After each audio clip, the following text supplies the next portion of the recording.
mean, look at how many young guys were on the field today, especially from a defensive standpoint. Kamar was in South America, and for her to come back and help the team out like he did today.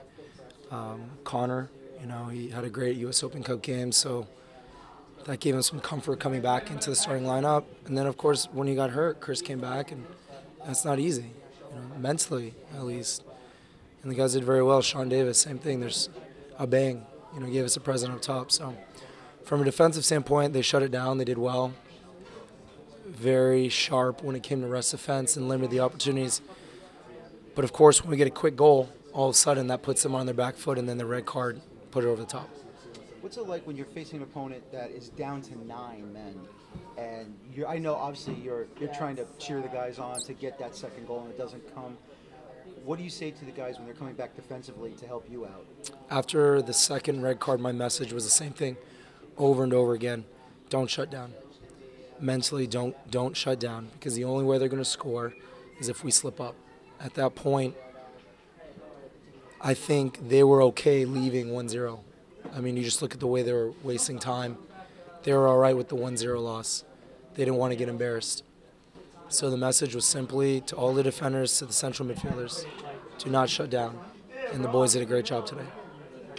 And obviously, before this game got underway, I mean, we talked about it after the loss against Vancouver.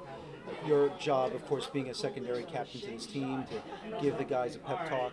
What did you say during training, even before this game got started? What do you say to the guys just to move forward and play this match today? I didn't say anything in general to the team.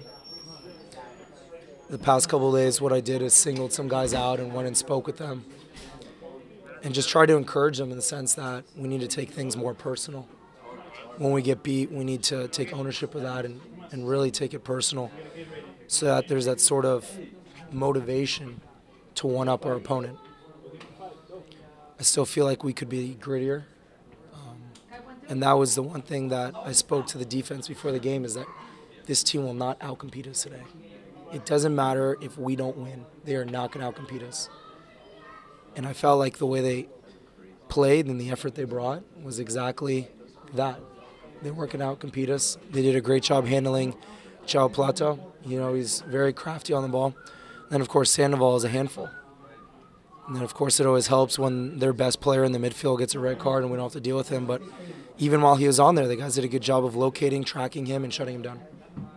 What's it going to be like now, because this will be on Sunday? I think this will be like the 4th game within a week and a half, maybe? Because you've played in Europe, you played in Germany. Obviously, it takes a bus or a train to get to these visiting locations. This is going to be the first time you're going to go to Yankee Stadium as a visiting team in New York City FC, shall we say, baseball field, and just go out and play a match. I mean, is this going to be like old hat almost, or is it just something different now? It's going to be a surreal experience. Before the Diamondbacks came into existence, I was a New York Yankees fan, and I was a fan of Derek Jeter. So growing up, I always watched the Yankees, and now I feel like there's a conflict of interest rooting for them. But nonetheless, it's a historic place to play, and I mean, sure, it's the new stadium, but nonetheless, it's going to be a great atmosphere. I hope our fans show up and really bring the noise.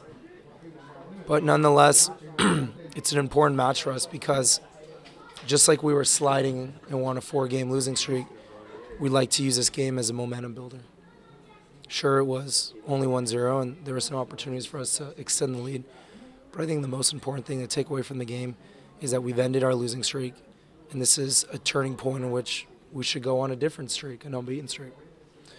So, of course, against our rival, I think there'd be nothing sweeter, and not to get too far ahead, than you play the other New York team.